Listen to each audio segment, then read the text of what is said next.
Welcome back to the show. This is actually my first time doing a podcast like this. I've never actually done a podcast with my clients, but I figured I would, because their transformations have always been interesting for me, and kind of the struggles they've gone through and the strategies they've incorporated would probably be something you guys could relate to, or the listener could relate to, and actually like implement themselves.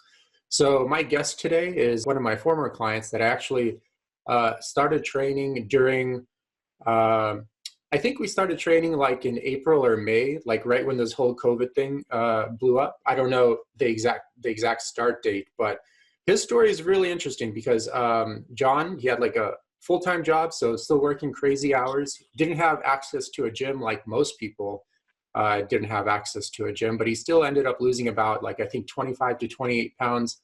I forgot the exact number. And he had a few other like markers that he improved as well. I'll let him talk about that later. But yeah, I found your story very interesting. So I figured the strategies you used would help other people as well. So welcome to the show, John. Thanks for being a part of it. It's good to see you again. Thank you, Eugene. Thank you for having me. It's 28 pounds to be clear. 28 pounds. Okay, I'll write that up. So yeah, I mean, I forgot when we started. We started around, I think, like April or May. Do you remember that? Yeah, we started May 26th, I believe, like late May. All right, so May 26th. I think the whole shutdown started, if I remember correctly, like in March or like April or something of that sort. So, so why don't you give us a little bit of a background in terms of like where you're at even before the program, like what you're doing for work, like how much weight you're at, what kind of goals you had going into the program.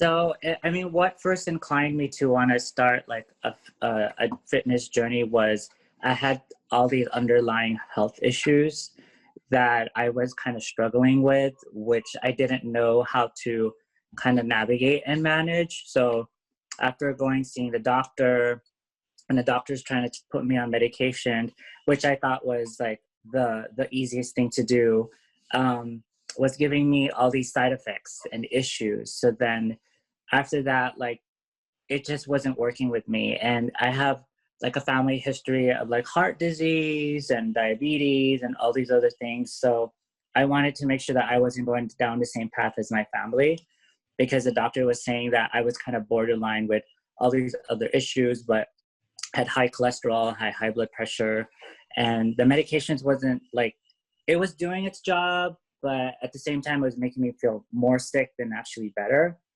So the doctor was saying like, well, if we want to take you out of medication, I think the best practice is for you to lose weight because you're a little bit more dense than you should be for your height and proportion. I'm sure it was muscle density. Exactly.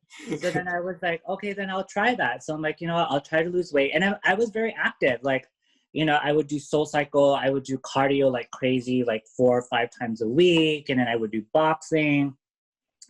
And I thought I was doing good. I actually did, but I wasn't losing weight as fast as I thought I would, considering how active I was. Mm-hmm. So then I wasn't clear what I was doing. So then maybe I thought, oh, it was a diet. So then I started becoming vegetarian or vegan.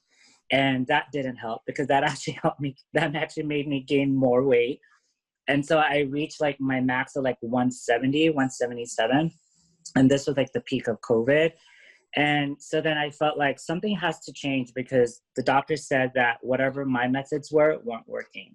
Mm-hmm. So then that's how I reached out to another friend that did the Eugene experience. And he told me, he's legit, work with him, it'll change your life. And I'm like, do I really want another trainer? And I was skeptic at first because it's COVID. I don't know how I'm going to navigate this. There's no gym.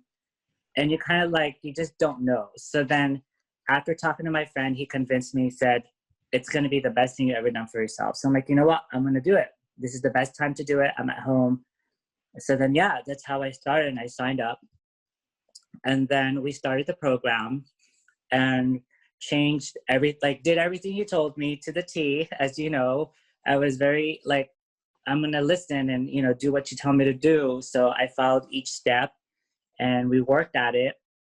And I started losing weight. I think I saw like weight loss like already in the first 2 weeks.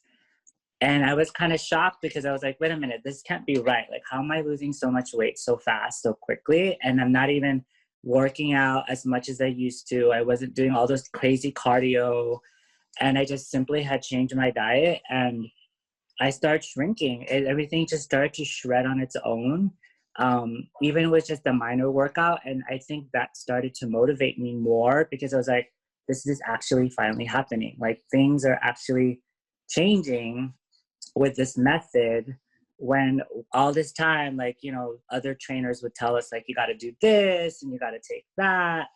And I think, like, there's the simple approach with working with Eugene had changed everything, because I didn't realize that by simplifying what you eat and understanding food and being aware of what you consume can change everything. So yeah, then that's how it kind of started. Well, I forgot. Were you like on a strict, I don't have like your assessment forms in front of me. Were you like on a strict like vegetarian diet before we started? Or I remember you were saying you're vegetarian most days, but then some days you ate like fish or something? Or, Well, because I thought maybe if I did like a plant-based diet, that it would have helped with my cholesterol, but it didn't. hmm, It wasn't doing, like, you know, eating or buying those plant-based kind of frozen foods weren't good, because it was making me fat. It made me gain so much more weight. And I was even doing those apps that you have on the phone, which kind of like tells you how much to eat. And, you know, you buy a subscription and you kind of like, it self populates like your meals and how many times you should eat. And that did not do it. That made things worse, hmm. actually. Like, when I started following this diet online or on the app, because it was making me eat so much. And I thought, okay, maybe it's right. Maybe I need to eat this and that and this. But it actually was the opposite. Yeah, I always wondered with those apps how they could calculate the calorie range or the nutrition range that you should be at, given that they just have you fill out like a very simple questionnaire. Like they don't do like a thorough assessment with you. And obviously, if you don't know the person's like personality, activity levels, goals, their background, and a couple of other variables, it's just so hard to come up with like an accurate calorie range, or like the way you should even distribute your, you know, like proteins, fats, and carbohydrates to your given goal, so that you have like so you have actual predictable results. Because a lot of times people embark on like a fat loss journey. They've done a million things in the past, which most likely probably haven't worked or produced like fast results. A lot of times, like in the beginning, if they don't really see results quickly, they tend to get discouraged, because it reminds them of those programs in the past that they also didn't see results on. So sometimes it kind of like is encouraging just to adjust the calories accordingly, so they at least lose a little bit more weight up front, so they kind of see that spark of achievement and see it's possible.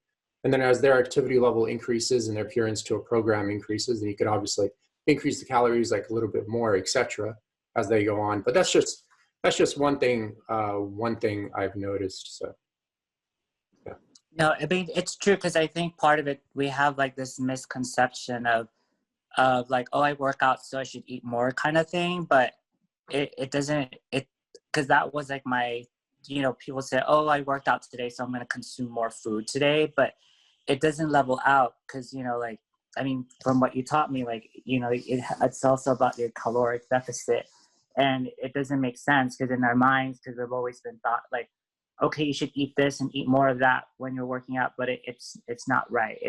Everything is all in you eat, you know. So I think that was like the biggest learning that I took away. It's like, you know, we think that we have to consume all this food to function, but just by having like, or eating the right stuff and sourcing the right proteins, that your body you should only eat what you actually need, versus over consuming what you think you need. So it starts there. I mean, it starts with the mindset, you know, like you taught me how to be more aware of like food and, you know, mass produced food and what's contained in the food. Because I think the minute that I had changed that, like by sourcing like cleaner foods, like organic and the meat, what have you, the swelling of my body like decreased like immediately. Like my stomach wasn't as bloated, my face doesn't look as round, because like you said, I was probably retaining so much water, you know, and all those sugars and all those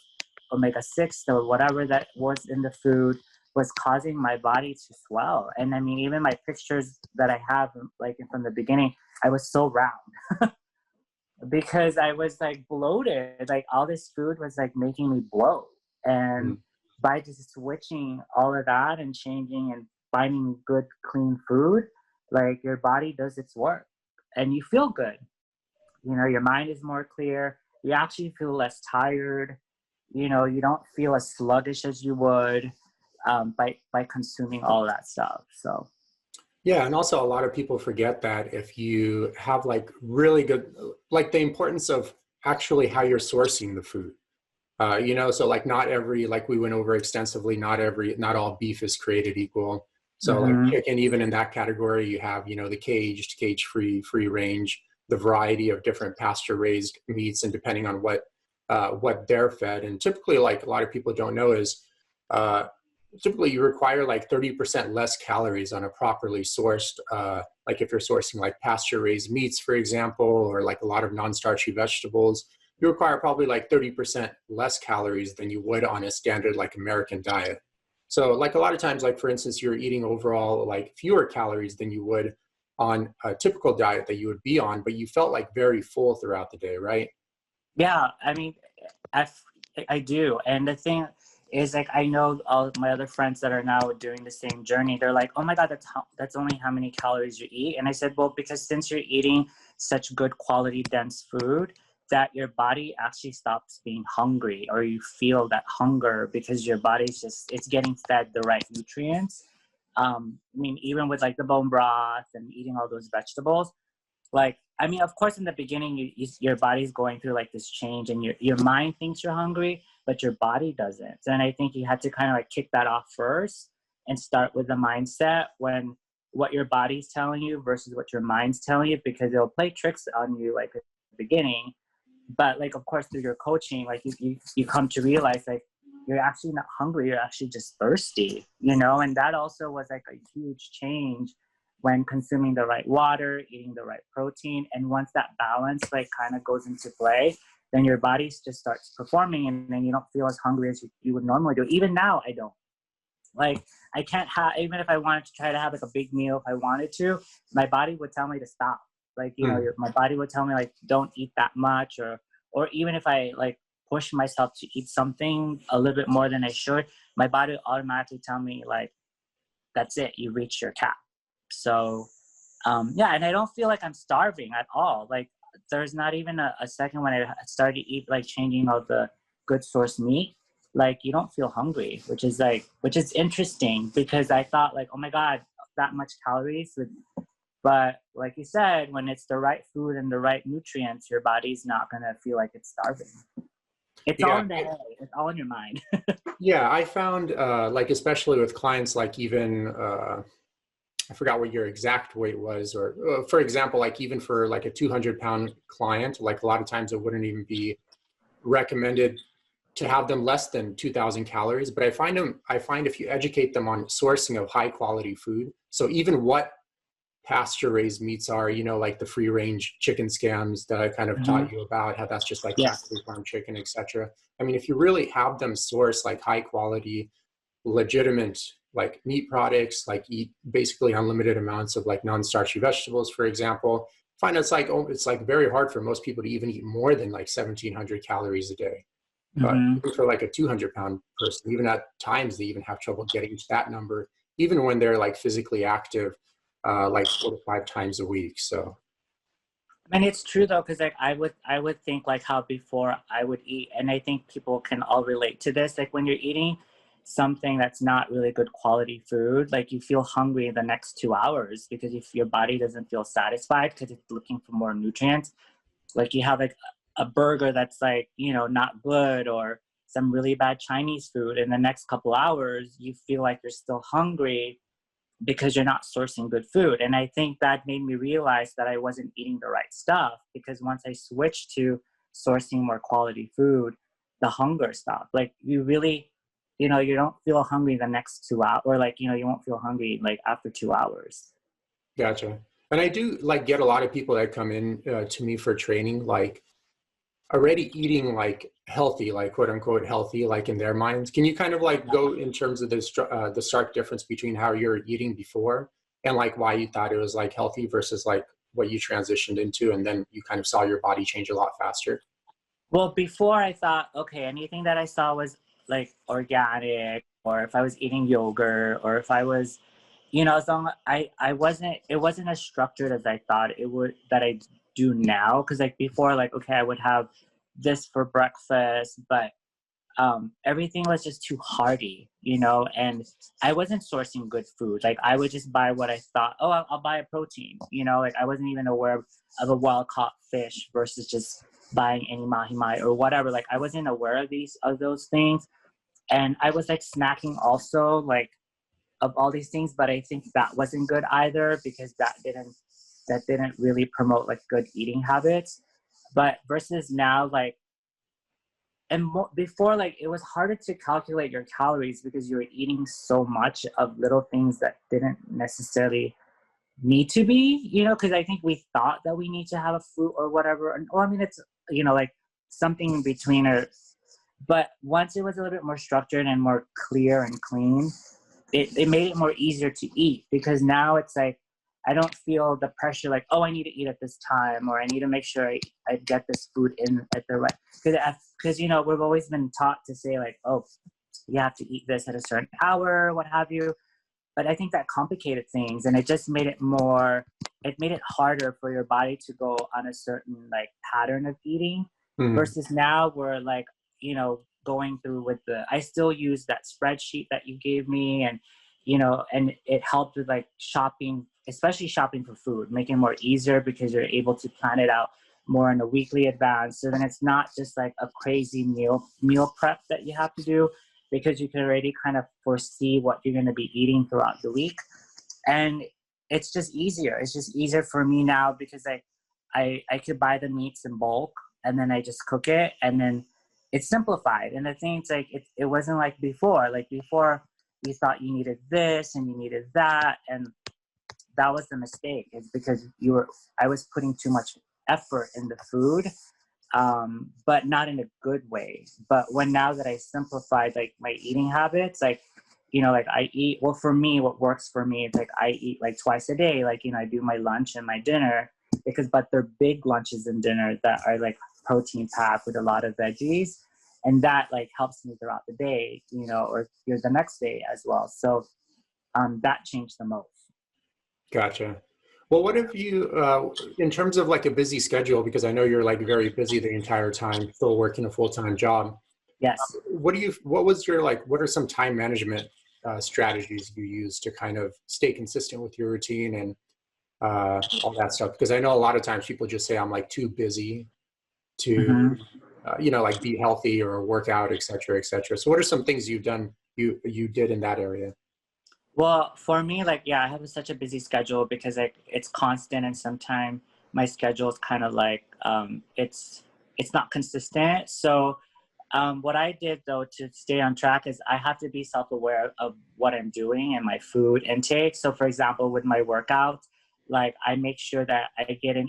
I mean, either I do it like early in the morning, right before work, or I do it when I get home. But food is like the major thing, as you taught me, like more than anything, like you gotta be aware of like what you're eating and how you're eating. So for myself, like since the food is so much easier to prepare, sometimes I will cook it like ahead of time. Like, instead of doing two portions or one portion, I'll do two, which will be my food for the next day. So then at least then I have my food ready. So then I know that this is how much calories is in that food.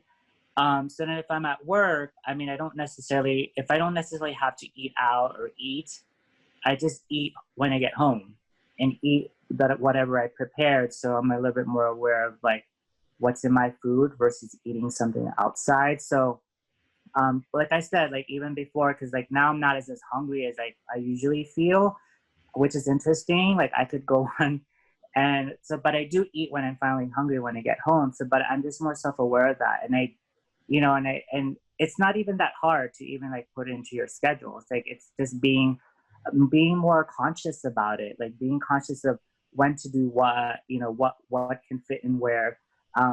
I think food is the major thing when you're like have a busy schedule, because that's so easy to fall off the track.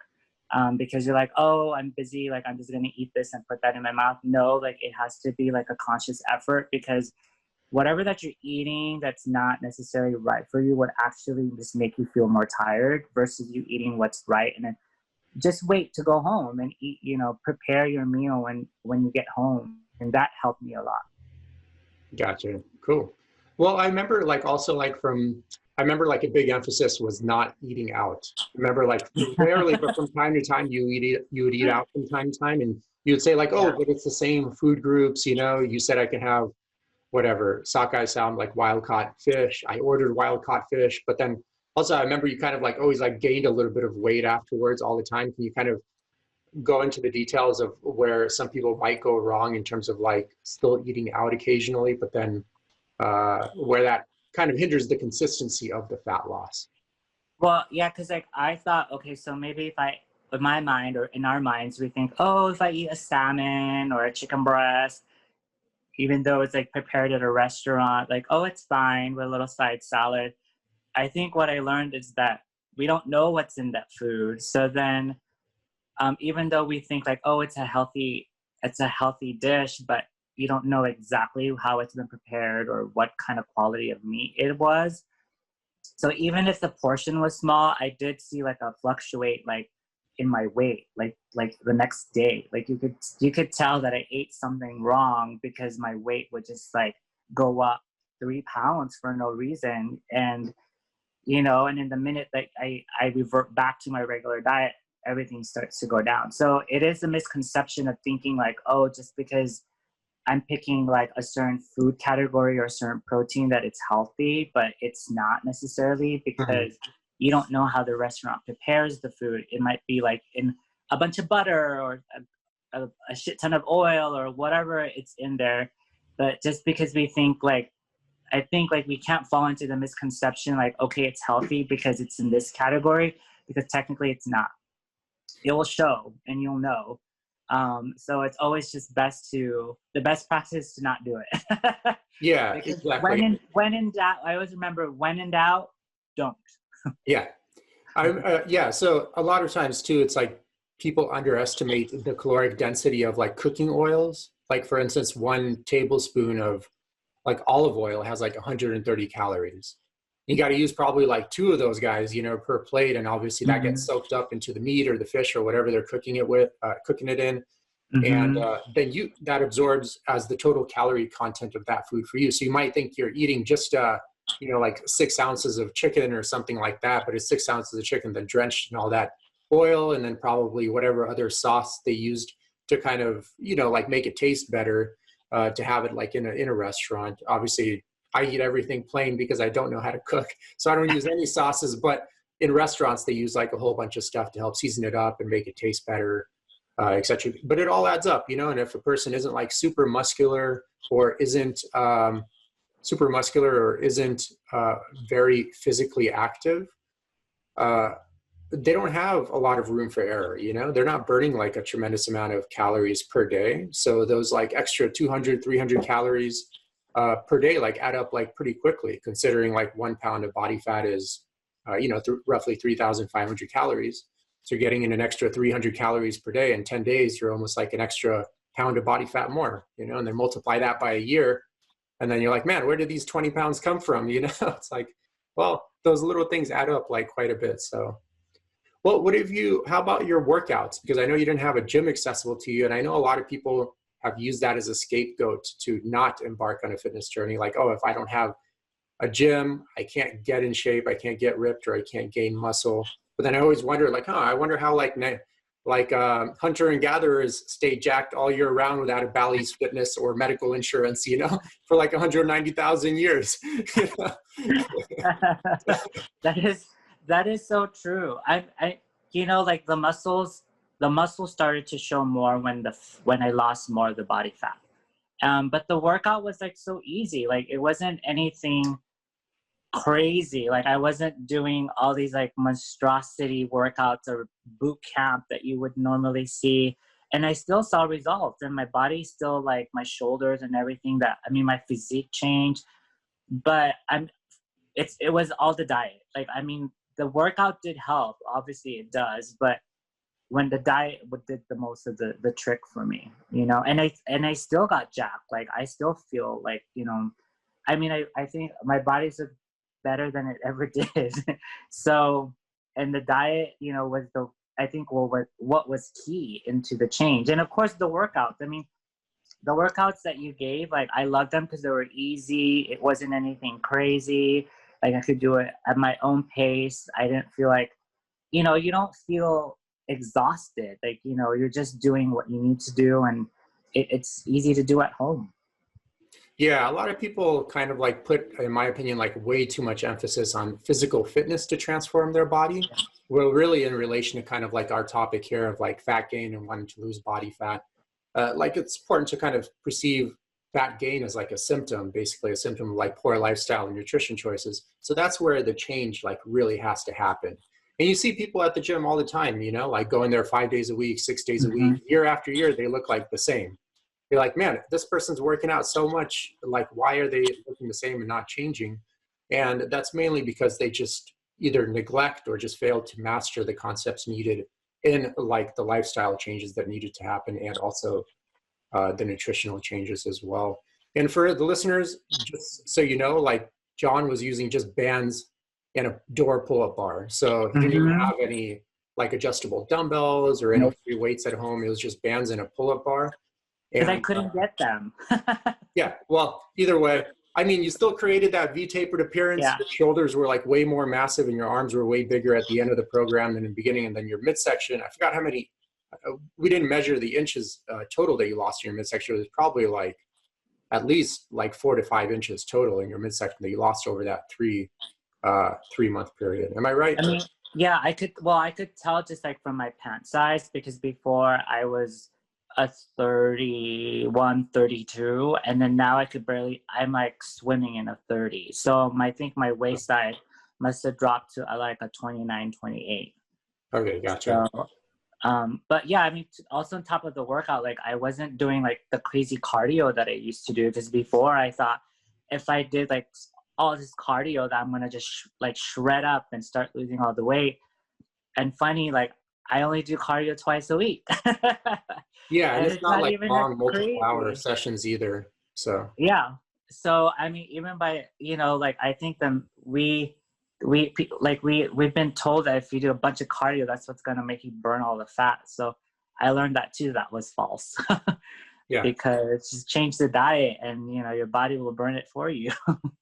yeah. Also, just it's important to remember that you can't, like, your body can't gain body fat in a deficit. You know, so that's important as well. So remember, you can eat healthy foods and still become overweight or gain weight or fail to lose weight if those healthy foods aren't in the quantities that you need them on for your activity level, for your goal, for the amount of muscle mass you have already, et cetera, et cetera. So a lot of times people are like, well, I'm eating healthy. Why am I not losing weight? First of all, healthy is such an ambiguous word, you know, like, obviously there's so much that goes into food production that we covered together. A lot of the healthy foods people eat are like not healthy, like free range organic chicken, for example, or they're buying farm raised fish and they think it's like wild fish because it kind of looks the same. And like a myriad of other variables there. But yeah, so bands, door pull-up bar, and some light cardio sessions twice a week that are probably like 30 to 50 minutes long at most. Well, how about like some lifestyle changes that you incorporated, like in terms of maybe changing around your sleep or some other stuff? Yeah, that was like, actually that was also a big like major change in like how I felt, that I noticed also with how my body changed, because I was more aware of my sleep and rest, as you taught me, like to understand how to shut off part of it too. Like, I think that was key, because, you know, like with the internet and being on our phones, like, you're not very self-aware of like disconnecting to help you sleep and making sure that I was getting enough sleep. Because before I just kept going and going and going, and I kind of didn't cherish that. And I think with that combination of the sleep and eating right, obviously, like was like a great combo, because I also did notice, like, because we weigh every day. The days that I don't, like, for some reason, it's because of work, I didn't get enough sleep, that I do see a change in my weight as well. Like, you see it like kind of fluctuate a little bit because I wasn't getting enough sleep. But also just like, like you said, like putting that in your daily activity, or also changing, giving yourself a little bit of time to decompress, like picking a day out of the week to be where a massage day or a me time, to help you kind of, level out your cortisol, or just, that a little stresses that, that we might have throughout like the week, and find a way to kind of disconnect from that, so you just feel a little bit more leveled. I think was also a game changer for me and myself, because I do have a very stressful job, and I have to find ways to kind of disconnect. So then when it's me time, and when I'm going to bed, I'm going to bed. Because it, like you said, like what you taught also in the program, is that it sets the tone and the mood for you the next day, and you're less aggravated. And also the body mechanics, like those are the things that you also taught me, like about sleeping correctly, because I wasn't sleeping right with, like, cause it was giving me such back or neck pain before, like, cause I wasn't sleeping correctly, and how my body mechanics when I was getting out of bed, and I wasn't very self-aware of how I was moving my body. So then I was causing pain to my body in that sense. So then with that and changing that also took some of the pain that I had in the beginning. Yeah, but with the sleep, like, I make sure that I cherish that and make sure that I do like put it into my, also the routine, that is also as important as working out, is also as important to getting enough sleep. Gotcha. All right. So yeah, one thing, John, I know like before me, you never actually had like an online coach before. Was there some like hesitation or some thoughts that went through your head kind of trying an online coaching option versus like an in-person? Because I know a lot of times people have an mental image of like an effective coach. They have to be like in person there, like a drill instructor yelling at you and pointing fingers at you and everything. And can you kind of go into like your thoughts of what you thought online coaching would be beforehand, and then kind of like I guess your thoughts about it now? Well, in the beginning, that's why it took me a minute to kind of want to sign up, because I was like, well, how's this going to work? Because I'm not going to see you in person. Like, I'm so used to the idea of having a trainer there, but also it all kind of works out because it's COVID. Like, like how else are you going to get trained, or how else are you going to get coached?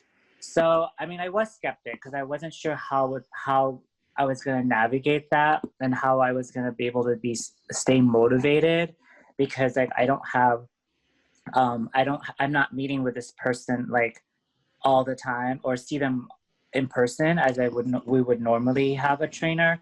But the coaching like during the week helps, because I think it's the right amount of being able to touch base and talk about whatever your challenges are, and get over whatever you need to get over, and kind of discuss like, okay, how can I overcome these things?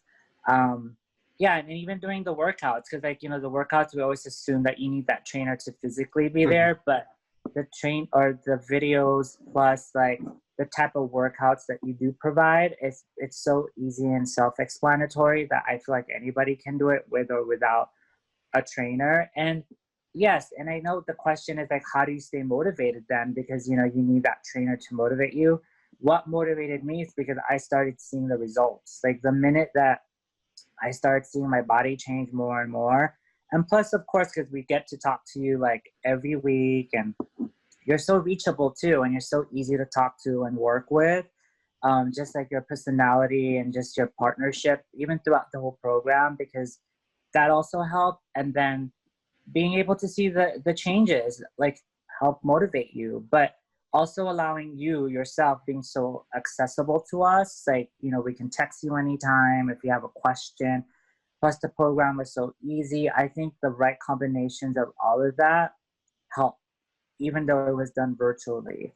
And it was nice to know that you were there. Like, you were there throughout the whole journey, because, some trainers would be like, you only get to talk to them when you're having a session, but you can't really talk to them or have any questions about this or that. Like being able to take pictures of what I'm thinking I should eat versus not eat, and you giving you a coaching at the moment, you know, like just those little things help to feel that you don't feel alone. Mm-hmm. And those touch bases during the week, like keeps you motivated, because part of it too, it's like, it's already bad enough that you're insecure and you don't want to feel like you're always being monitored when you're going through a program. So it's nice to have that kind of independent, because that also sets the tone and gives you the idea of it teaches you to start having these right habits even on your own. So then we're not so codependent on having that person constantly there with you, because you're just guiding us through the process. And but overall, like just knowing that you were accessible and you were there helped, till finally I felt like, oh my God, I could actually do this on my own. This is so achievable. And I like the fact that it wasn't like you're always in my face kind of thing, because you don't feel so codependent. Because even so now I've learned how to do this on my own. Mm-hmm.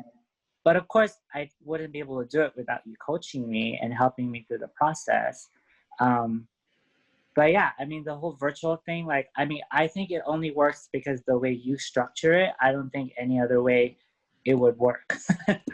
You know, yeah. Yeah, I think like I got this phrase from Stuart McGill, but I think the whole like teaching clients how to be their own mechanics is like super important because, and I got this other one from Jator Pierre.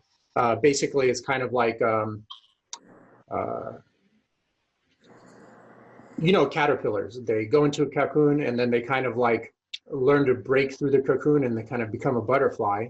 But Hmm. researchers found that if they help the caterpillar by cutting the cocoon a little bit, it never develops the strength to fly on its own. So kind of going through, that learning process of how to break through that cocoon. So it never learns how to fly on its own. And you see this happen like a lot with coaching. It's kind of like the person uh, might lose like 20 pounds or something, but then they go on their own. They have like literally like they don't know what to do because they weren't given any programs, no printouts, like when you should be going to sleep, no lifestyle variables they should take into consideration, not even taught like how to count calories appropriately or given a program that makes it very easy for them to do that or count their macros, et cetera, et cetera. So I think coaching is important, but I think there's a huge difference between coaching and babysitting. Yeah. So it's like very important to kind of distinguish that difference. So And plus, like, you have to also face your own demons. Like like I went through like, oh my God, what am I doing? Like, am I doing this? Am I doing this right? Or like, should I eat this? Should I eat versus that? Like, it was nice that, you're not babysitting the process, because like you said, like it's important to learn. The minute that you kind of learn how to figure it out on your own, you feel more empowered, because like I did it and I can actually do it, mhm. So it's not like having a constant training wheel. And then when you take it off, it's like a Band-Aid, like, so you kind of ease into the process. So, which helped me a lot. Gotcha. Cool. Well, honestly, it was awesome to train you. I like meeting each individual client because each one brings their own challenges. So I get to learn kind of how to be a better trainer from their perspective. Do you have like any like outgoing statements you want to mention to people that are kind of struggling to get their health together during the whole shutdown, et cetera, et cetera? Well, for those that haven't signed up yet and are still skeptic, like, oh, is it worth it? Is it worth the money? Is it going to cost too much? Or is it a lot of work? Am I going to be whatever skepticism that you might have going into or asking about the program, like, this is it. Like, all I have to say is it changed my life. Like, I think it was the best investment I've ever did for myself. Because if I only known this years before, I think I would have done it already, because it was so life changing, and the results that I saw in such a short period of time, like losing 28 pounds in 4 months, I think is incredible. But not only that, it's sustainable. Like, it's not like any crazy diet fad that you think that you have to go through. It's just a matter of learning a system and changing your lifestyle. And for all of those that are actually in the program now and having their struggles and you know, kind of pedaling back because like they feel like they need this versus that. Just stick to it. It's simplified. Change your mindset. You know, like change your relationship with food. Eugene is telling you the right thing. Just listen to him.